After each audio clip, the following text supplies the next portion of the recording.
20,000।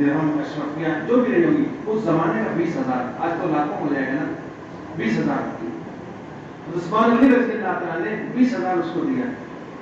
اب ایک دن ان کا اختیار، ایک دن یہودی کی اس کی ملکیت کنویں کا پانی، ایک دن یہودی نے استعمال کیا. جب عثمان غنی رضی اللہ کا نمبر آیا دوسرا دن تو اعلان کر دیا جو شخص جتنا چاہے آئے پانی بھر کے لے کے چلا جائے اس سے کوئی معاوضہ نہیں دیا جائے گا، فری مل گیا. اب مدینہ میں سب کو پتہ چل گیا کہ عثمان رضی اللہ نے آدھا کنواں خرید لیا. جب ان کا نمبر آتا ہے تو فری میں دیتے ہیں. تو صحابہ نے کیا کیا، جس دن حضرت عثمان غنی رضی اللہ کا نمبر آتا صحابہ 2 دن کا پانی اکٹھا بھر کے رکھ لیتے.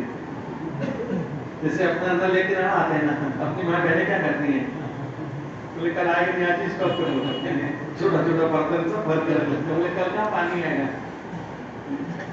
تو صحابہ نے ایسے کرنا شروع کیا. جس دن حضرت عثمان غنی رضی اللہ کا نمبر آتا 2 دن کا پانی اکٹھا بھر کے رکھ لیتے. اب دوسرے دن یہودی کا نمبر آتا تو کون جائے گا، سب کا پانی بھرا ہوا اس بار. اب ایک دن فری میں مل رہا ہے تو پیسہ دے کے کون خریدے. اب یہودی پریشان، یہ کیا ہو گیا، تو مسئلہ ہو گیا، میرے نمبر پر کوئی بھی نہیں آتا خریدنے کے لیے. پریشان ہو گئے. حضرت عثمان غنی رضی اللہ کو بلایا، بولے یار تم نے تو ایسا اعلان کر دیا میرے نمبر پہ کوئی آتے ہی نہیں، میرے تو بہت گھاٹے کا معاملہ ہو گیا. ایسا کرو نا آدھا کنواں تم نے خریدا ہے نا، باقی آدھا بھی تم ہی خرید لو. بولے اب وہ مجبور تھا، اس کو تو بیچنا ہی بیچنا، کیا کریں. حضرت عثمان رضی اللہ چاہتے ہیں تو اس کو تھوڑا سا بھاؤ کم کرا دیتے ہیں، آدھا 20 کا خریدا کچھ کم. آپ نے بولے نا بولے آپ کے گھر ہوگا تو بنانا پڑے گا، جتنا توڑنا چاہیے انہوں نے کہ بولے اس میں کوئی گھر ہوگا، کوئی کارخانہ، کوئی پلاٹ ہوگا، ذرا بتانا پڑے ذرا سا ایسا جتنا توڑنا چاہیے توڑ لیں. اب وہ تو بیچارہ مجبور تھا، ہاں بیچ رہی تھا. علماء فرماتے ہیں حضرت عثمان غنی رضی اللہ عنہ نے آدھا کنواں 20,000 کا خریدا تھا، باقی آدھے کنویں کے لیے 20,000 ہی دیا، اس کو فائدہ نہیں اٹھایا. اور خریدنے کے بعد وقت وہ پورا کا کنواں مدینہ والوں پر پھر میں وقف کر دیا. یہ کنواں وقف جو چاہے کرے، کوئی معاوضہ نہیں دیا. بتاؤ کتنی بڑی کمائی ہوئی ہے. کمائی ہوئی تھی، کمائی اس کو بولتے ہیں. تب سے لے کے آج تک وہ کنواں جاتی ہے، پانی نکل رہا ہے. جو لوگ حج عمرہ کرنے گئے دیکھے ہوگا کنواں مسجد قبلتین ہے نا مدینہ کے اندر، اس کے قریب ہی وہ کنواں ہے. اللہ کے بدل سے ہم لوگ گئے تو دیکھ کے آئے وہ کنواں. تو اس زمانے میں تو اس کا نام بیر روما تھا. ہم لوگ دیکھنے کے لیے جب گئے تو بڑا سا بورڈ لگا تھا تاکہ بیر عثمان غنی رضی اللہ عنہ، وہ بورڈ لگا ہوا. اب وہ جو حضرت عثمان نے خرید لیا تھا رضی اللہ عنہ، تو پورا بورڈ ریلیجیس بورڈ لگا تھا بیر عثمان غنی رضی اللہ عنہ. اور 1400 سال پہلے کنواں جیسا تھا آج تک ویسا ہی ہے، آج تک ویسے ہی، کوئی تبدیلی نہیں ہے. بلکہ ہم لوگ دیکھنے کے لیے گئے تو وہاں پانی کا ٹینکر بھی کھڑا تھا، یعنی آج تک کنویں سے پانی نکال کے سپلائی کیا جا رہا ہے. 1400 سال کا سلسلہ ہے. کتنی ساری کمائی کس کے کھاتے میں جائے گی، ارے بولو نا. بلکہ ہم لوگ مدینہ کے اندر تھے تو ایک بلڈنگ پر نظر پڑی، بڑا ٹاور تھا اور اس کے اوپر بورڈ لکھا ہوا تھا وقف عثمان غنی رضی اللہ تعالیٰ الی الحرم، یعنی حضرت عثمان غنی رضی اللہ نے یہ ٹاور حرم میں وقف کر دیا. مطلب یہ کیسا بورڈ ہے. ایک شخص سے پوچھا یہ سمجھ میں نہیں آئی بات. کہا کہ عثمان غنی رضی اللہ عنہ ان کے وارثین اب تک جو زندہ ہیں آج تک ان کے اندر سخاوت ہے، بڑا بڑا ٹاور بناتے ہیں اور اس کی پوری آمدنی حرم میں وقف کر دیتے ہیں. تو مال والا مال کے اندر رہے، اللہ کے دین کو داخل کر رہے، مال میں رہے کہ آخرت بنا لے. اور غریب غربت میں رہے، کوئی مسئلہ نہیں ہے. غریبی کوئی مسئلہ ہی نہیں ہے. آج لوگ بولتے ہیں ایمان والوں کا سب سے بڑا مسئلہ غریبی غریبی غریبی. ہم کہتے ہیں غربت کوئی مسئلہ ہی نہیں ہے، غربت کوئی مسئلہ نہیں ہے. ایک غریب آدمی اللہ کے دین کو اپنی غربت میں داخل کر لے، غربت میں رہے کہ اللہ جل شانہ اس کی آخرت کو بنا دیں گے. غربت کوئی نقصان کی چیز نہیں ہے. آپ نے کبھی سنا کل قیامت کے دن اللہ جل شانہ کسی بندے کو اس وجہ سے عذاب دیں گے کہ تو غریب کیوں تھا؟ غربت کا میدان آخرت میں کوئی نقصان کی بات ہی نہیں ہے. ہاں جی، دنیا امتحان کی جگہ ہے. کسی کو اللہ دے کر آزما ہے، کسی سے دے کر آزما ہے. اور ہر ایک کو دیکھ رہے ہیں میرا کون سا بندہ کون سی بندی اپنے شعبے میں رہ کر میرے حکم میں چلتا ہے، کون نہیں چل. اس چیز کا امتحان نہیں ہے. مال کا مل جانا کوئی کامیابی کی دلیل نہیں ہے. آدمی دھوکہ نہ کھائے.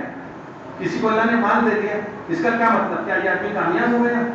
یا اس آدمی کو آدمی سے اللہ کو بہت محبت تھی اس کے لیے اللہ نے اس کو مال دے دیا؟ مال کا مل جانا کوئی کامیابی کی دلیل نہیں ہے، اور غربت کا مل جانا کوئی ناکامی کی چیز نہیں ہے. ہاں ایک بات لیکن ضرور ہے، مال والا مال میں رہ کے دین پر چلے گا اللہ کامیاب کریں گے، اور غریب غربت میں رہ کر دین پر چلے گا، اللہ اس کو غربت میں رہ کر کامیاب کرے گا۔ یہ ضابطہ اللہ کا دین ہے۔ حدیث ہے جس کے مفہوم ہے کہ ہر زمانے کا غریب اپنے زمانے کے مالداروں سے 500 سال پہلے اللہ اس کو جنت میں داخل کریں گے، قیامت تک کے لیے ہر زمانے کا غریب۔ مالداروں سے 500 سال پہلے، مال والے تو حساب میں نہیں کریں گے، غریب کے پاس ہے کیا، چلو 500 سال پہلے اس کی انٹری ہو جائے گی جنت میں نا۔ ایسے جتنے سارے شعبے ہیں، چاہے تجارت کا شعبہ ہو، زراعت کا شعبہ ہو، کوئی بھی شعبہ بندہ اختیار کر لے۔ حدیث کا مفہوم ہے ایک چرواہا بکری کا چرانے والا بکریاں چراتا ہے، بکریاں چراتے چراتے جنگل کے اندر نکل جائے، نماز کا وقت ہو جائے، کسی پہاڑ کے دامن میں اذان دے نماز پڑھنے کھڑا ہو جائے، اللہ جل شانہ اس کو دیکھ کے بیٹھتے ہیں، خوشی کا اظہار فرماتے ہیں، بندوں کرے فرشتوں بتاؤ میرے اس بندے کو کس چیز نے کھڑا کیا، جنگل بیابان میں کوئی دیکھنے والا نہیں ہے اور میری عبادت کے لیے کھڑا ہو گئے ہیں۔ فرشتے عرض کرتے ہیں اللہ تیرے ڈر نے، تیرے خوف نے اس کو تیرے سامنے کھڑا کیا ہے۔ اللہ فرماتے ہیں میرے فرشتوں گواہ رہنا، میں نے اس چرواہے کی مغفرت کر دی اور اس کی ایک نماز کا ثواب میں نے 50 نمازوں کے برابر دے دیا۔ ارے ایک چرواہا بکری چراتے چراتے کامیاب، ایک کسان کھیتی باڑی کرتے کرتے کامیاب۔ حدیث کا مفہوم ہے ایک کسان زمین میں بیج بوتا ہے، فصل آتی ہے، وہ فصل اللہ کا ذکر کرتی ہے اور اس کا ثواب کسان کے کھاتے میں جاتا ہے۔ یہ کھیتی باڑی کرتے کرتے کامیاب جو جس شعبے کے اندر ہے۔ ہاں موسیٰ علیہ السلام نے اللہ جل شانہ سے پوچھا کہ اے اللہ کل قیامت کے دن جنت کے اندر میرا پڑوسی کون ہوگا؟ کلیم اللہ تھے، اللہ سے بات کرنے والے، اے اللہ کل قیامت کے دن جنت میں میرا پڑوسی کون ہوگا؟ اللہ جل شانہ نے فرمایا کہ موسیٰ وہ بازار کے اندر فلاں آدمی ہے نا جو گوشت تو بیچتے ہیں نا، گوشت وہ تیرا پڑوسی ہوگا۔ کسائی گوشت بیچنے والا کسان وہ تیرا پڑوسی۔ موسیٰ علیہ السلام نے کہا چلو دیکھنا چاہیے کون ہے۔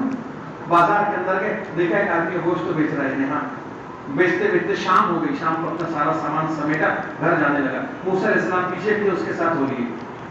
اب یہ موسیٰ علیہ السلام کو پہچانتا نہیں تھا، گھر میں داخل ہوا۔ موسیٰ علیہ السلام نے دیکھا جب گھر میں داخل ہوا ایک بہت بوڑھی عورت ہے، لیٹی ہوئی ہے، بہت کمزور لاغر عورت ہے، لیٹی ہوئی ہے۔ یہ گوشت بیچنے لگا، گیا اپنا سامان سب رکھا اور فوراً اپنے ماں کی خدمت میں لگ گئے، اس بوڑھی عورت کی خدمت میں لگے، پانی پلا، دوا پلا، کھانا پلا، جو بھی ہے خدمت میں لگ گئے۔ اور وہ جو بوڑھی عورت تھی یہ ہونٹوں میں کچھ کہہ رہی تھی، بہت کمزور تھی، آواز سمجھ میں نہیں آ رہی تھی، لیکن اس کے ہونٹ ہل رہے تھے، کچھ کہہ رہی تھی۔ جب وہ فارغ ہوا موسیٰ علیہ السلام آگے بڑھے، کہا کہ بھائی یہ عورت تمہاری کون ہے؟ کہا کہ میری ماں ہے یہ۔ اور یہ تم نے اس کے ساتھ کیا کیا؟ کہا کہ ہاں بہت ضعیف کمزور ہو گئی ہے، میرے روزانہ کا معمول ہے، میں دکان سے جب بازار سے گھر آتا ہوں سامان رکھتا ہوں، سب سے پہلے اپنی ماں کی ضرورت کو پوری کرتا ہوں، کھانا پانی جو اس کی ضرورت اس کو پوری کرتا ہوں۔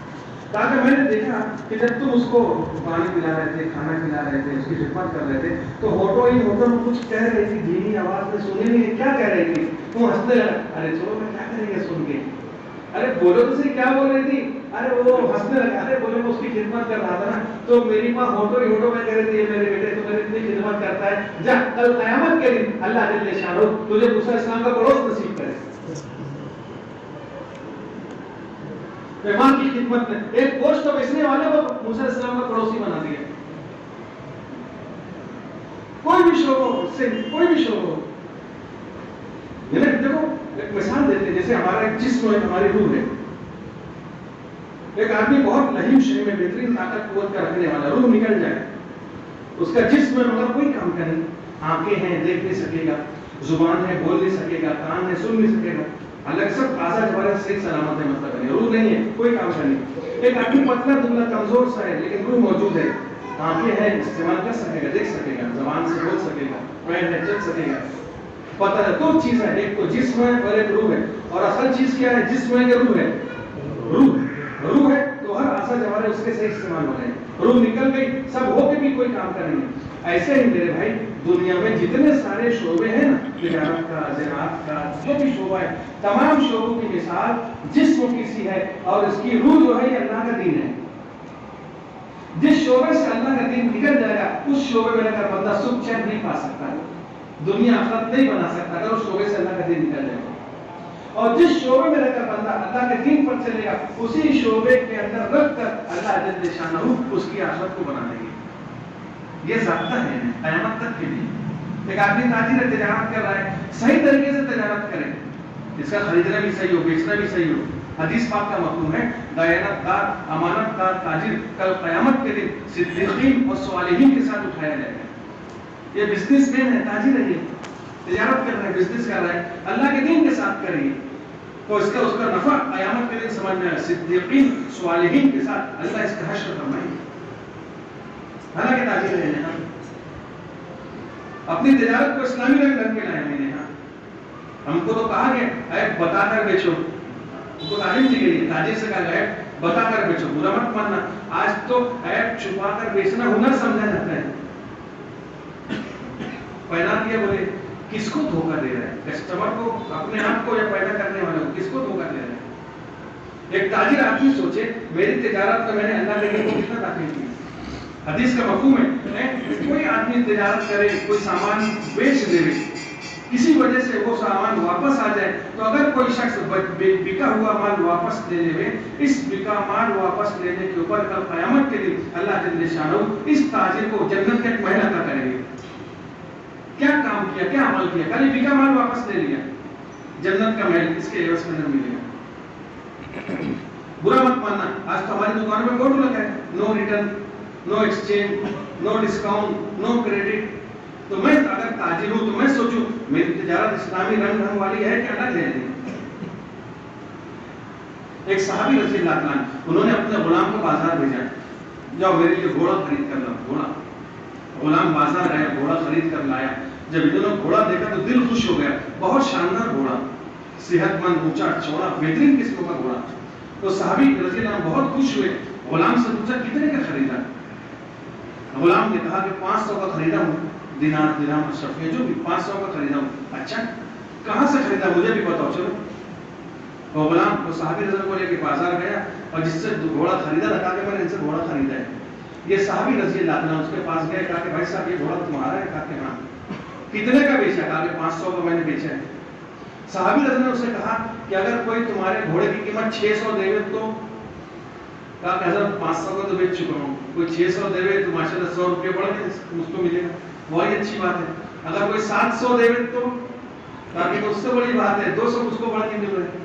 کہا کوئی 800 دے تو, کہا کہ حضرت آپ مذاق تو نہیں کر رہے, 500 کا میں بیچ چکا ہوں. اب آپ واپس آ کے بول رہے 600 700 800, سمجھ نہیں سکا میں. تو وہ صحابی رضی اللہ عنہ نے اپنے پاس سے 300 روپے نکال کر اس کو دیا اور کہا تمہارا گھوڑا بہت شاندار ہے, بہت قیمتی ہے, اس کی قیمت 800 ہونا چاہیے, تم 500 میں بیچ کر 300 کا گھاٹا کیوں اٹھا رہے ہیں؟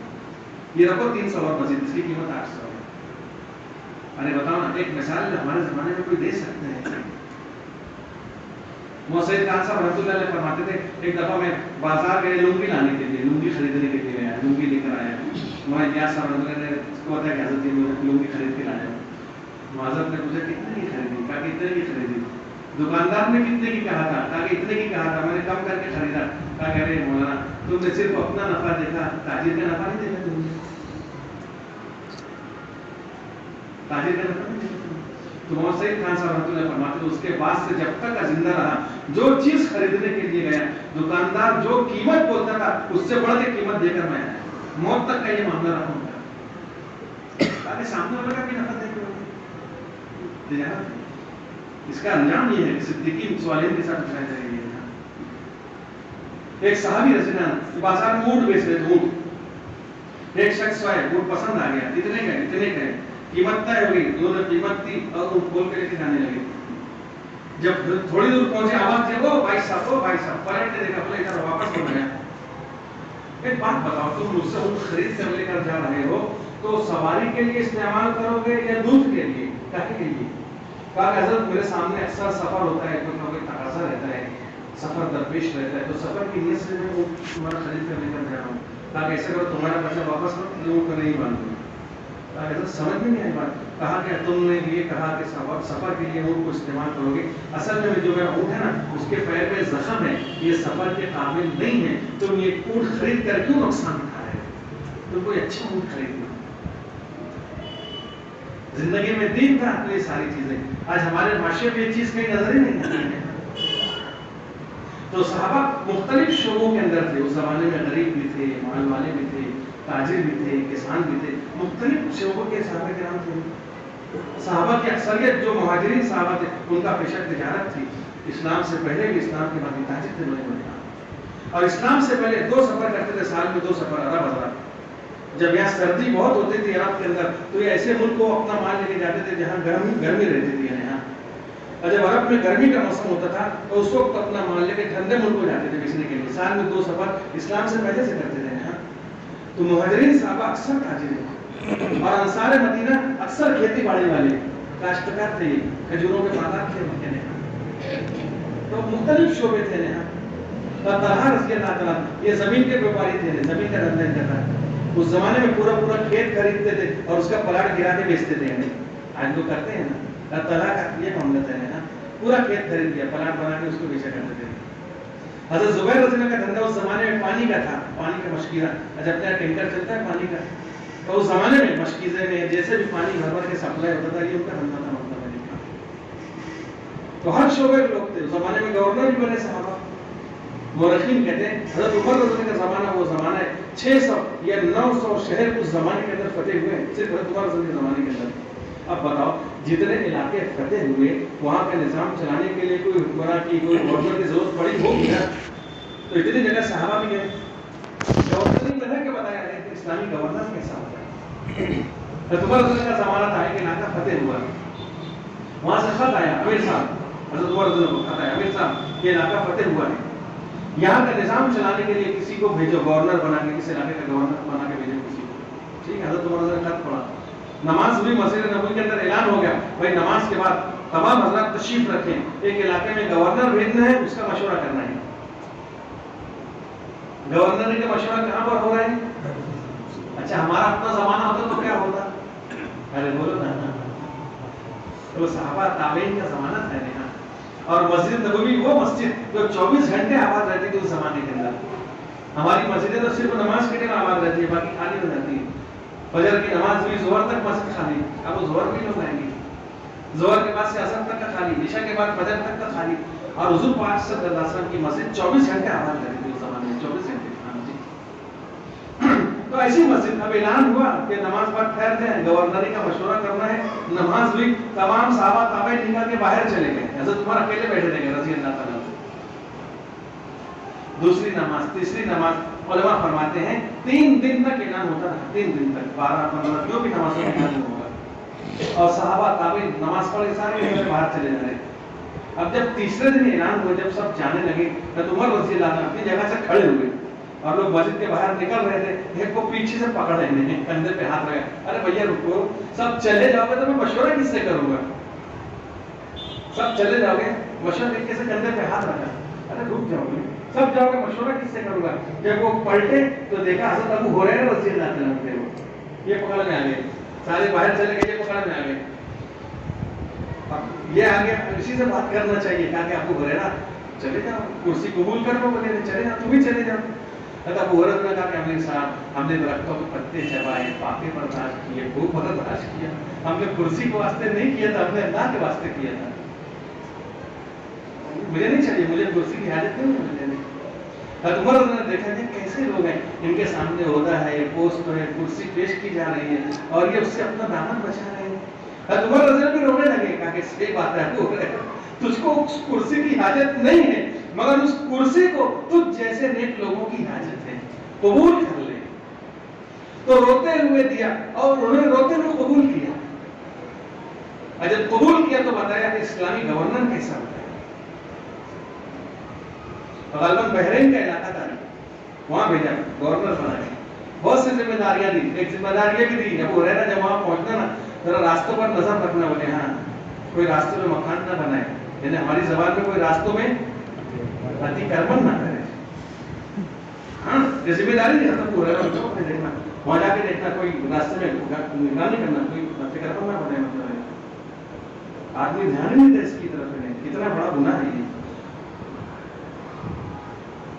صحابہ کرام آپ صلی اللہ علیہ وسلم سفر کے اندر ہے، غالباً حج کا سفر تھا، راستے میں ایک جگہ رکے، بعض لوگوں نے اپنی سواریاں راستے میں کھڑی کر دی، آپ صلی اللہ علیہ وسلم کو پتہ چلا، کہا کہ جس نے راستے میں سواریاں کھڑی کی ہے، راستہ چلنے والوں کو تکلیف ہو رہی ہے، وہ سمجھتے اس کو حج کا ثواب بھی نہیں ملے گا۔ اب بتاؤ میں کیا چل رہا ہے، ایمان والا تکلیف دینے کے لیے، لوگوں کی تکلیف کم کرنے کے لیے آئے. ہمارے پاس شیخ صاحب کہا کرتے تھے ہم راستے سے گزر رہے ہیں اور کوئی کانٹا نظر آ جائے تو اندازہ یہ لگانا چاہیے یہ راستے میں کانٹا نظر آ رہا ہے، لگتا ہے کوئی ایمان والا ادھر سے گزرا نہیں ہے، ورنہ ایمان والا گزرتا تو راستے میں کانٹا پتھر نظر نہیں آتا. کھوٹا سکہ ایک ایمان والے کے پاس چل کے آگے تک نہیں جائے گا، وہی ختم ہو جائے گا. یہ ہونا چاہیے. تو میرے بھائی اس زمانے کے اندر ہر شعبے کا دین زندہ ہے، ہر شعبے کا دین زندہ ہے. اور آج نظر نہیں آتا. کسی شخص نے کسی دانشور سے پوچھا اسلام کہاں ہے؟ دانشور نے جواب دیا اسلام در کتاب، اسلام کتاب کے اندر ہے. پھر پوچھا مسلمان کہاں؟ تو جواب دیا مسلمان در گور، مسلمان قبروں میں چلے گئے، اسلام کتابوں میں رہ گیا. حقیقی مسلمان دنیا سے رخصت ہو گئے. ہم جیسے لوگ بچے ہیں جن کو دیکھ کر اگر کوئی اسلام کو سمجھنا چاہے تو بیچارے مایوس ہو جاتے ہیں، کنفیوز ہو جاتے ہیں اسلام کیا ہے. برا مت ماننا کوئی آدمی ہمارے تمہارے پاس ہے اور کہے کہ اسلام کیا ہے مجھ کو سمجھا دو. برا مت ماننا، ہم بھی نہیں سمجھا پائیں گے. ہم انہیں نے سمجھا نہیں تو کیا سمجھائیں گے؟ بتاؤ تو صحیح ہے. دعوت کی محنت سے چاہا جا رہا ہے کہ جو اسلام کتابوں کے اندر ہے وہ اسلام جیتی جاگتی زندگی کے اندر نظر آئے. صحابہ کے زمانے میں کتابیں نہیں تھی، یعنی کتابیں نہیں تھی لیکن عملی دین زندہ تھا. قرآن شریف صدیق اکبر رضی کے زمانے میں مرتب کیا گیا، اکٹھا کیا گیا. حضرت عثمان رضی کے زمانے میں اس کو کتابی شکل دی گئی قرآن شریف کو. حدیث کی کتابیں امام بخاری رحمۃ اللہ کے زمانے میں پوری کئی 50 سال کے بعد لکھی گئی. اس زمانے میں کتابیں نہیں تھی لیکن جیتی جاگتی زندگیاں موجود تھیں. کسی نے عائشہ رضی اللہ عنہا پوچھا قرآن شریف کا اللہ کے نبی صاحب کی زندگی کو دیکھا نہیں؟ جو حضور کی زندگی میں وہی قرآن ہے اور جو قرآن کے اندر ہے وہی حضور کی زندگی ہے. اس زمانے میں کتابوں میں نہیں تھا لیکن جیتی جاگتی عملی زندگی صحابہ کے سامنے تھی. کوئی جا رہا تھا تو اسی نے کہا دیکھو وہ قرآن جا رہا ہے، وہ قرآن جا رہا ہے. پورا 100% دن زندہ تھے. صحابہ کرام نے دنیا کے مختلف ملکوں کا سفر کیا اس زمانے کے اندر، اور جہاں صحابہ کرام گئے وہاں کی زبانوں کو صحابہ نہیں جانتے تھے. صحابہ عربی کے بولنے والے. اب صحابہ افریقہ کے علاقوں کے اندر بھی پہنچے، صحابہ چائنا بھی پہنچے، رشیا کے علاقوں کے اندر بھی پہنچے، دنیا کے مختلف ممالک کے اندر صحابہ کرام پہنچے. اب زبان تو عربی ہے نا، اب کیا بات کریں؟ زبان ہی کا مسئلہ، کیا بات کریں؟ علماء فرماتے ہیں صحابہ کرام جب دنیا کے مختلف علاقوں کے اندر گئے تو ایک جملہ کہا کہ قولوا کونوا مثلنا، ہمارے جیسے بن جاؤ. یہ ایک جملہ کہا، یعنی ہم کو جو کرتا دیکھ رہے وہی کرو، یہی اسلام ہے. برا مت ماننا آج یہ جملہ ہم بول سکتے ہیں ہمارے جیسے زندگی میں نظر نہیں آتی ہے. تو دعوت کی وجہ سے یہ چیز چاہیے، زندگی پر یہ چیز ہے. اور بغیر اچھا سوال پیدا ہوتا ہے صحابہ کرام نے اس دین کو کہاں سے حاصل کیا تھا؟ ہم صحابہ کی صفات بیان کرتے ہیں، صحابہ ایسے تھے ایسے تھے ایسے تھے، تمام سے سوال پیدا یہ ہوتا ہے صحابہ کی زندگیوں میں صفات خوبیاں آئیں کیسے؟ اسلام سے پہلے تو زندگی ایسی تھی ان کی، ایسا زمانہ تھا جس کو زمانے جاہلیت کا نام دے دیا گیا. اور اتنا زبردست انقلاب اور تبدیلی دنیا کے اندر کیسے آ گئی کہ کسی کہنے والے نے کہا کہ جو نہ تھے خود راہ پر دنیا کے رہبر بن گئے، جو نہ تھے خود راہ پر دنیا کے رہبر بن گئے، وہ کیا نظر تھی جس نے مردوں کو مسیحا کر دیا. ایسے لوگ تھے جن پر حکومت کرنا کوئی پسند نہیں کرتا ہے. ایک زمانہ یہ آیا کہ ان سے لوگوں نے، دنیا کے لوگوں نے حکمرانی کا گر سیکھا اور ایسے حکومت کے نقشے قائم کر کے گئے کہ یہ بوڑھا آسمان ایسے حکمرانوں کو دیکھنے کو ترس جائے گا کہ جنہوں نے اپنے گھر کا چراغ بجھا کے امت کے چراغوں کو روشن کیا، اپنا گھر کا چولہا بجھا کے امت کے کھانے کی فکر کی. ایسے آج نظر نہیں آتا دنیا میں. تمہارا ایک دفعہ کہا لوگوں قریب آ جاؤ میری بات سنو. مسجد نبی کے اندر کہا لوگوں قریب آ جاؤ میری بات سنو. ایک عرب بدو کھڑے ہوئے کہا کہ عمر ہم تیرے قریب نہیں آتے، تیری بات نہیں سنتے. اتنی ہمت تھی لوگوں میں بھرے مجمع میں مسجد نبی میں، عمر ہم تیرے قریب نہیں آتے، تیری بات نہیں سنتے. تو عمر نے کہا کہ بھائی صاحب کیا بات، ایسا کیوں کہہ رہے ہو؟ کہا کہ عمر امیر صاحب پہلے ایک بات کا جواب دو، اس کے بعد تمہاری بات سنیں گے. بولو میں کیا بولنا چاہتے ہو؟ کہا کہ امیر صاحب کل بیت المال میں بہت ساری چادریں آئی تھی، آپ نے چادروں کو تقسیم کیا تھا، ہر ایک کے حصے میں ایک چادر آئی تھی. چادر بہت چھوٹی تھی اور ایک چادر میں پورا کرتا نہیں ہو سکتا تھا. امیر صاحب آپ کے حصے میں بھی ایک چادر آئی تھی اور آپ کے بدن میں پورا کرتا نظر آ رہا ہے. جواب دو، اس کے بعد بات سنیں گے. عمر نے کہا کہ عبداللہ کھڑے ہو، چاچا کی بات کا جواب دو. ان کے بیٹے عبداللہ بن عمر رضی اللہ عنہ، عبداللہ کھڑے ہو، چاچا کی بات کا جواب دو. عبداللہ بن عمر نے کھڑے ہو کہا کہ ہاں چاچا آپ صحیح کہہ رہے ہیں، کل بیت المال میں چادریں آئی تھی، چادریں تقسیم ہوئی تھی، ہر ایک حصے میں ایک چادر آئی تھی. چادر چھوٹی تھی، کرتا نہیں ہو سکتا تھا، مگر میرے والد کا کپڑا اتنا خراب ہو چکا تھا کہ پہننے کے لائق نہیں تھا. میں نے اپنے حصے کی چادر بھی والد محترم کو دی، دونوں چادروں کو ملا کے کرتا بنایا. کہا کہ ایسا سے بیٹھ جا، اللہ تجھے جزائے خیر عطا فرمائے. یہ بھی نہیں کہا کہ بھرے مجمے میں ٹوک دے انسان کر لی میری، نہیں بیٹھ جا، اللہ تجھے جزائے خیر عطا فرمائے. یہ ایسے لوگ تھے، سب کچھ اپنا لگا کے امت. یہ صفات آئی کیسے؟ سوال پیدا جو ہوتا ہے. اگر یہ سوال کیا جائے گا اس کا جواب یہ ہوگا کہ صحابہ کرام نے اپنا سب کچھ لگا کے اس چیز کو حاصل کیا تھا. جان کی باری جان لگایا، مال لگایا، وقت لگایا، صلاحیت سب لگا دیا، سب نچھاور کر دیا، کوئی بات نہیں. میرے صحابہ نے اپنے طرز عمل سے یہ کہا اگر میرا ایک گھر اجڑتا ہے تو اجڑ جائے، میرے ایک گھر کے اجڑنے پر ہزاروں گھر بسوں کو سستا سودا ہے، گھروں کو اجاڑ دیا، کوئی بات نہیں. ان کے جذبات، ان کے ارمان، ان کی تمنائیں ان کے دل کے اندر ہی گھٹ کے رہ گئے. کوئی بات نہیں. اور دنیا ارمان پورا کرنے کی جگہ نہیں ہے، دنیا میں تو فرمان پورے کیے جائیں گے، اللہ ارمان کو آخرت میں پورا کریں گے. کوئی بات نہیں، سب لگا دیا، کوئی مسئلہ نہیں ہے. ایک میری جان جاتی ہے تو چلی جائے، لیکن اللہ کا دین اگر سب تو شاداب ہوتا ہے، کافی سستا سودا ہے. غزوہ احد کے اندر مقابلہ ہوا اور ایسی جنگ تھی 70 صحابہ شہید ہوئے، بہت بڑا زخم آئے. غزوہ احد کے اندر 70 زخم آئے، 70 صحابہ شہید ہوئے. اور جب یہ سارے صحابہ مدینہ واپس لوٹے، پورے مدینے کے ہر گھر میں سے رونے کی آواز آ رہی تھی. کوئی نہ کوئی یہ تو شہید ہوا ہے یا کوئی نہ کوئی زخمی ہوا ہے، ہر گھر سے رونے کی آواز. آپ صلی اللہ علیہ وسلم نے دیکھا کہ ہاں آج سب رونے والے ہیں، میرے چچا حضرت حمزہ پہ رونے والا کوئی نہیں ہے. آج تو حمزہ بھی شہید ہوئے تھے نا. اتنا زخم آیا، 70 دفعہ نماز جنازہ پڑھی حضرت حمزہ رضی اللہ عنہ کی. ہر جنازہ سامنے لایا جاتا ہے، حضرت حمزہ کا جنازہ واضح حضور نماز پڑھاتے ہیں. جنازہ آتا، دوسرا آتا، کہا کہ یہ جنازہ چچا کا جنازہ نہیں ہے، دوسرا جنازہ بعد پھر نماز، 70 دفعہ نماز جنازہ پڑھی. اور ہچکی مار کر ہوئے آپ صلی اللہ علیہ وسلم. اس موقع پر صحابہ نے دیکھا حضور پاک صلی اللہ علیہ وسلم. اس واقعے کو 8 سال گزر گئے، 8 سال. جو قاتل تھا وحشی، جس نے قتل کیا تھا حمزہ رضی اللہ عنہ، اللہ نے ایمان دیا، یہ حضور پاک صلی اللہ علیہ وسلم کے پاس آیا ایمان کو قبول کرنے کے لیے. حضور نے دیکھا، جیسے ہی دیکھا 8 سال ہو چکے ہیں مگر چچا کا زخم پھر تازہ ہو گیا. کہا کہ تو وحشی ہے؟ انت وحشی؟ کہا کہ ہاں میں وحشی ہوں. کیا تم نے میرے چچا کو شہید کیا تھا؟ کہا کہ ہاں میں وہ بدنصیب ہوں جس نے کیا تھا. کیسے کیا تھا بتاؤ. پورا واقعہ بتایا. حضور صلی اللہ علیہ وسلم پھر ہوئے 8 سال کے بعد. کیسے آنا ہوا ویسی؟ کہا کہ میں ایمان قبول کرنے کے لیے آیا. کہا کہ ٹھیک ہے ویسی ایمان قبول کرنے کے لیے ٹھیک ہے، کلمہ تو پڑھ لے. ایک درخواست ہے نا، تو ذرا میری نظر کے سامنے مت آیا کر. جب تو میری نظر کے سامنے آتا ہے نا تو میرے چچا کا چہرہ میرے نگاہوں میں گھوم جاتا ہے، مجھ کو بہت تکلیف ہوتی ہے. جس کا چہرہ دیکھنے کا وارا نہیں ہے اس کی بھی بھلے کی سوچی جا رہی ہے. تو تمام حضور پاک صلی اللہ علیہ وسلم خود بھی زخمی ہوئے ہیں، خود بھی زخمی ہوئے. خود کی کڑی دھر سے حضور پاک صلی اللہ علیہ وسلم کے سر پر، پیشانی پر صحابہ پریشان نکل نہیں رہی ہے. ابو عبیدہ رضی اللہ عنہ آگے بڑھے اور آگے بڑھ کے حضور پاک صلی اللہ علیہ وسلم کا چہرہ سر میں پکڑا، سر ایسے پکڑا ہاتھ میں اور دانتوں سے پکڑ کے کھینچا انہیں. خود کی کڑیاں، خود کی کڑی نکلی ہے، خون کا فوارہ نکلا اور ان کا ایک دانت بھی ٹوٹ گیا. ابو عبیدہ بن جراح رضی اللہ عنہ. پھر اس کے بعد دوسری کڑی کیا تصویر تھی، پھر حضور کا چہرہ پکڑا، سر پکڑا، پھر دانت پکڑے، پھر کھینچا، خون کا فوارہ نکلا، ان کا ایک دانت پھر ٹوٹا.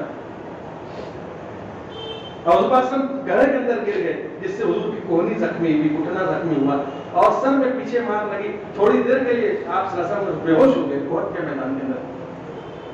مولانا حسین صاحب معلم الحجاج اللہ بھری کی رحمت کرے، حج کی تعلیم میں بتاتے تھے جس جگہ حضور صلی اللہ علیہ وسلم گرے تھے تب سے لے کے آج تک تھوڑے تھوڑے دن کے بعد وہ زمین پھٹ جاتی ہے. اس زمین کو افسوس ہے میں کتنے بدنصیب ہوں کہ اس کو پاک صلی میرے اوپر. حکومت کے آدمی آتی ہے، مٹی ڈال کے چلے جاتے ہیں، چند دنوں بعد پھر وہ زمین پھٹ. 1400 سال سے معمول ہے. مولانا فرماتے تھے حضور خود بھی زخمی، صحابہ زخمی، لاشیں پڑی ہے میدان. جب جنگ ختم ہو گئی آپ صلی اللہ علیہ وسلم نے کہا کوئی ہے جو سعد ابن ربیع کی خبر لے کر آئے؟ صحابہ میدان احد میں دوڑ پڑے. اب وہ منظر ایسا ہے، کئی لاشیں پڑی ہیں، کئی زخمی پڑے ہیں، اپنے پڑے ہیں، سامنے والے بھی پڑے ہیں. مطلب میں عزت کو سے کرا رہا ہے. صحابہ میدان احد میں نکلے، کہا کہ سعد تم کہاں ہو؟ اللہ کے نبی صلی اللہ علیہ وسلم تمہیں یاد کر رہے ہیں، کہاں ہو؟ میدان میں نکلے، کونے سے آواز آئی، میں کمزور سی آواز ہے، میں یہاں پر ہوں. صحابہ آواز کی طرف لپکے تو دیکھا ہے گڑھے کے اندر سعد ابن ربیع رضی اللہ عنہ گرے پڑے گڑھے کے اندر گرے ہوئے اور پورا بدن چھلنی ہے. 80 زخم خالی سینے پر آئے, 80 زخم, اور بدن سے تقریباً خون نکل چکا ہے, سینہ اوپر نیچے ہو رہا ہے, جس سے لگ رہا ہے کہ ہاں چند سانسیں ہیں, زندگی تھوڑی سی باقی ہے. کہا کہ ساتھ, کہا کہ ہاں میں یہاں ہوں, کیا بات ہے؟ کہا کہ اللہ کے نبی پاک صلی اللہ علیہ وسلم تمہیں یاد کر رہے ہیں. کہا کہ دیکھو میری حالت تو ایسی, اگر میں پاؤں چل کے جا سکتا تو چل کر جاتا. کہا کہ حضور سے کچھ کہنا ہے؟ کہا کہ ہاں حضور صلی اللہ علیہ وسلم میری طرف سے سلام عرض کر دینا. چند سانسیں بچی ہے, آخری گھڑی میں آدمی کس کو یاد کرتا ہے؟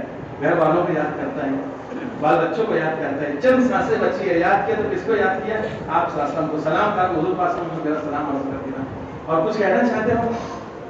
کہا کہ ہاں حضور صلی اللہ علیہ وسلم سے کہہ دینا کہ دیکھو جملہ ہوتا ہے, دیکھو کہ کسی امتی کی طرف سے, جملہ دیکھو کہ کسی امتی کی طرف سے کسی نبی کے لیے جو بہترین سے بہترین جزا ہو سکتی ہو, اللہ تعالیٰ حضور صلی اللہ علیہ وسلم وہ بہترین جزا عطا کرے. کیا ہم تقدیر لے کر آئے, ایمان لے کر آئے, تو گمراہ لوگ ہدایت لے کر آئے, تو جو بہترین سے بہترین جزا ہو سکتی ہے اللہ تعالیٰ حضور پاک صلی اللہ علیہ وسلم کو بہترین جزا عطا کرے. اور پھر کہا کہ میں تم لوگوں سے کہتا ہوں کہ جب تک تم لوگوں میں سے ایک کی آنکھ چمکتی رہے, یعنی ایک آدمی بھی زندہ رہے اور اللہ کے دین پر اگر آنچ آ جائے تو قیامت کے دن تم لوگ اللہ کے یہاں جواب دہ سے بچ نہیں سکو گے. یہ کہا, کلمہ پڑھا اور انتقال ہو گیا. جاتے جاتے بھی پیغام دیتے ہیں. آج ہم آپ سوچے بطور سے, میرے دل میں کوئی درد, کبھی امت کے احوال کو دیکھ کر امت کی میرے دل پہ کبھی رونا آتا ہے, کبھی رات کی نیند اڑتی ہے, کبھی محنت کرنے کا کوئی داعیہ, کوئی جذبہ پیدا ہوتا ہے کہ چلو میں کچھ کر لوں, میری محنت سے کوئی مسجد کے اندر آ جائے, اللہ کے دین پر آ جائے, بگڑی زندگی بن جائے, ذرا چلے پھرے گھسے تو سمجھ میں آئے گا امت کی زندگی کہاں گزر رہی ہے. بتاؤ کسی نہیں بتا سکتا. بابا بہت اچھے سے دکھتا ہے. حضرت مولانا یوسف صاحب رحمۃ اللہ فرماتے تھے تم لوگ اپنے اپنے علاقے کی تھوڑی تھوڑی دینداری کو دیکھ کر خوش اور مطمئن مت ہو. جملہ یہ ہے 1962 میں فرمایا تھا کہ تم لوگ اپنے اپنے علاقے کی تھوڑی تھوڑی دینداری کو دیکھ کر مطمئن مت ہو, تاکہ انقلاب کے بگولے ان علاقوں سے اٹھ رہے ہیں جہاں سے کسی زمانے میں علم اور عرفان کے چشمے ابلا کرتے تھے. ایک جماعت بخارا گئی, بخارا جہاں کوئی زمانے میں دین کا مرکز تھا, امام بخاری رحمۃ اللہ علیہ جہاں کے رہنے والے مولانا صاحب رحمۃ اللہ علیہ مالک وہاں تھے, وہ بتا رہے تھے بخارا پہنچی جماعت, اس علاقے کے اندر پہنچی جماعت, مسجد میں گئی, دیکھا پوری مسجد میں کچرا, دھان بل پڑی ہے, زیادہ پڑا ہوا ہے. پورا سب صاف ستھرا کیا, مسجد کو اذان دی. ایک بوڑھی عورت تھی, وہ سن رہی ہے اذان. ساتھی پھر اپنے عمل میں لگ کے وہ عورت کھڑی ہے, جا بھی نہیں رہی ہے, مطلب ہے. تو ساتھی نے عامر صاحب یہ اماں سے پوچھو کیا بات ہے, کھڑی تھی اور ابھی بھی کھڑی دیکھ رہی ہے, کیا بات ہے. گئے پوچھا اماں جان کیا بات ہے, کیوں کھڑی ہیں آپ؟ کہا کہ بیٹا جب میں چھوٹی سی تھی نا, جب میں نے اذان کی آواز کو اپنے کانوں سے سنا تھا, آج 70 سال کی ہو گئی, اس کے بعد آج میں نے اذان کی آواز اپنے کانوں سے سنا. اور کہا کہ ابھی یار ابھی بھی تم کھڑی ہو. کہا کہ ہاں بیٹا, ایک زمانے کے بعد ان آنکھوں سے میں نے ایک ایمان والوں کو, مسلمانوں کو دیکھا ہے, میرا جی چاہ رہا ہے تھوڑی دیر تک اور آپ لوگ کو دیکھ لوں, پتہ نہیں آپ لوگ کب آئیں گے کب نہیں آئیں گے. پھر پوچھا تمہارے پاس وہ کتاب ہے جو ہماری اسلامی کتاب ہے؟ کہا کہ قرآن شریف. کہا کہ ہاں. کہا کہ ذرا سا مجھے بتائیے نا. امیر صاحب لے کر اس کو کہا مدن میں ہماری کتاب ہے قرآن شریف ہے. اور دیکھ کر مجھے لگا کہ امیر صاحب جب میں چھوٹی تھی, جب میں نے یہ کتاب کو دیکھا تھا 70 سال ہو گئے, آج میں دیکھ رہی ہوں اس کتاب کو, آنکھوں سے لگا کہ خوب روئی. امیر صاحب گھر پر گئی, وہ ایک تھالی کے اندر اس کے جو بھی زیورات تھے سب تھالی میں رکھ رہے. امیر صاحب یہ سارے زیورات دے لو, یہ مسلمانوں کی کتاب مجھ کو دے دو تاکہ اس کو میں دیکھا کروں. جن علاقوں سے جس زمانے میں دین کی ہوائیں چلتی تھی, آج ان علاقوں کا یہ حال ہے. جب چلے پھرے تو اندازہ لگے کہ امت کہاں تک کا پہنچ چکی ہے, امت کی کتنی بڑی تعداد ہے میرے بھائی. کلمہ بھی نہیں, کلمہ بھی نہیں. مالیگاؤں کا ایک علاقہ کچے کا جماعت کش کی, مدرسے کے طلبہ کی جماعت کش کر رہی تھی. عشاء کے بعد لے کر 18 نوجوان تھے, اپنے شہر کی بات بیٹھا کے بات چیت کیا, سیکھنا سکھانا کیا. کیا بیٹا ذرا کلمہ پڑھو نا. 18 نوجوان تھے, بتاؤ میں ایک آدمی کو کلمہ بھی نہیں آتا. مالیگاؤں کی بات بول رہا ہوں. اپنے اجتماع ہوا تھا پیچھے 8 مہینہ پہلے, ایک مفتی صاحب بتانا کہ ہم کو بولے ہم لوگ ایک کچے علاقے میں گشت کر رہے تھے. ایک بڑی عمروں کے آدمی میرے پاس ہے, مفتی صاحب کہا کہ مجھے کچھ پڑھنے کے لیے کوئی عمل بتائیے نا.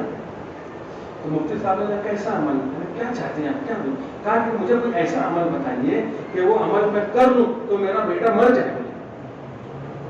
وہ عمل میں کر لوں تو میرا بیٹا مر جائے. بولے کہا کہ حضرت آپ ایسی بات کیوں کہہ رہا ہوں؟ تاکہ ایک اولاد اللہ نے دی ہے لیکن زندگی اس کے زندگی سے میں پریشان ہو گئے، رات دن لڑائی جھگڑا گنڈا گردی مار پیٹ پولیس اسٹیشن، تاکہ بیٹا میری زندگی بھر کی جمع پونجی میں ختم کر چکا ہوں اس بچے کے پیچھے، روزانہ رات میں 8 ساڑھے 8 بجے نہا دھو کے ٹیکس کر کے نکلتا ہے، رات بھر کہاں رہتا ہے کیا کرتا ہے پتہ نہیں، صبح ہو کے آ کے سوتا ہے، ابھی ٹانگ توڑا کے آیا گھر کے اندر پڑا ہوا ہے، کچھ بچا نہیں، تاکہ میری کمانے کی عمر نہیں ہے لیکن مجبوراً مجھ کو کام کرنا پڑتا ہے، ایسی اولاد سے اس اولاد کا مر جانا اچھا ہے۔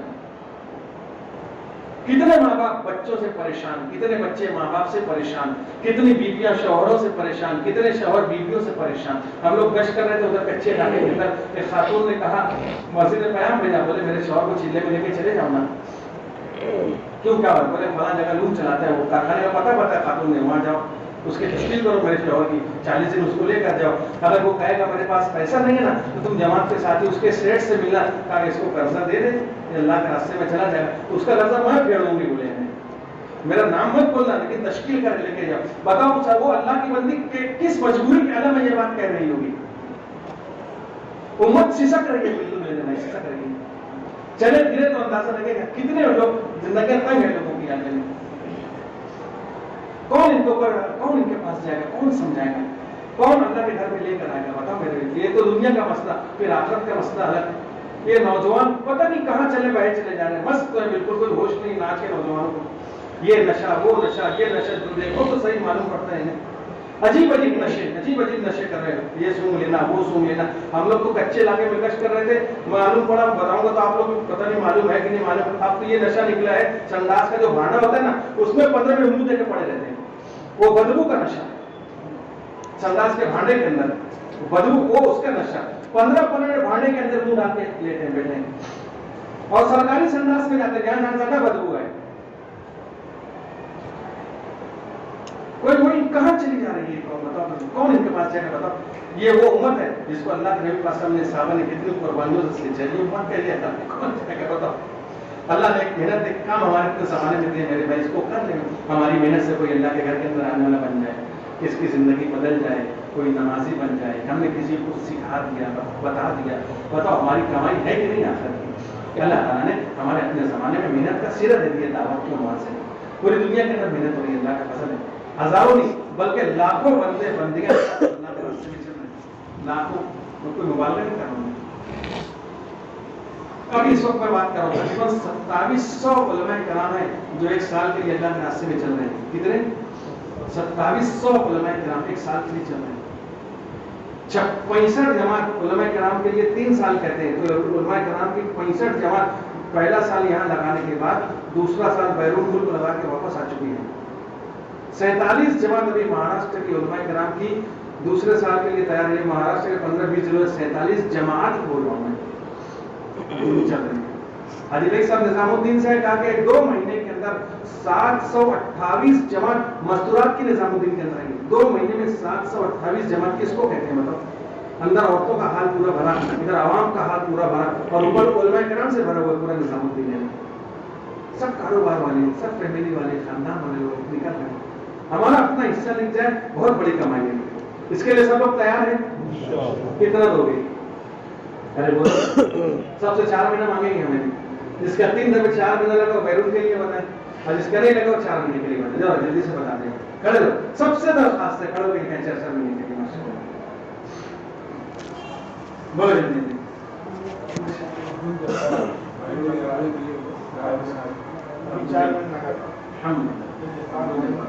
اور سب سے تقاضا ہے ماشاءاللہ، کھڑے ہو جائیں، سب سے نوجوان بھی کہیں بوڑھے بھی کہیں ماشاءاللہ، اور نام نہیں پاتا کریں، جزاک اللہ، یہ کھڑے ہونے پر بھی اجر ہے ماشاءاللہ، بولو شیخ یونس بھائی اللہ قبول فرمائے، آسان فرمائے، جاوید بھائی ہمارے،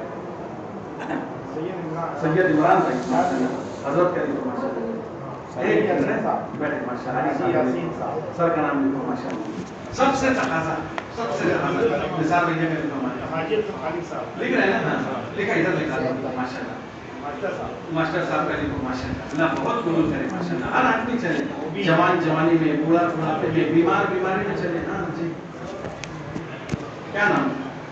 آفتاب بھائی ماشاءاللہ، اور بولو ماشاءاللہ، وہاں یا صاحب رحمۃ اللہ نے ایک نابینا کی تشکیل کی، چل اللہ کے راستے میں، ساتھیوں نے حضرت کے نابینا آتی ہے، اللہ کے راستے میں جائے گا. نابینا آدمی کہا کہ ہاں میں چاہتا ہوں یہ نابینا آدمی چلے, یہ اللہ کے راستے میں چلے گا, رات میں تہجد میں اٹھے گا, سب سوئے رہیں گے, اٹھے گا, طہارت خانے میں جائے گا, وضو خانے میں جائے گا, نوبت لگے گی, گرے گا, اس کے گرنے پر اللہ ہدایت کے فیصلے کریں گے. بیمار بیماری میں چلے, اس کو دیکھ کے اللہ کو پیار آئے گا. اللہ کی ایک صفت ہے شکور, اللہ کی صفت ہے شکور, عبد الشکور بولتے ہیں نا, شکور اللہ کی صفت ہے. اور اس کے معنی وہ لوگ فرماتے ہیں قدردان کے ہیں, اللہ سے بڑا قدردان کوئی نہیں ہے.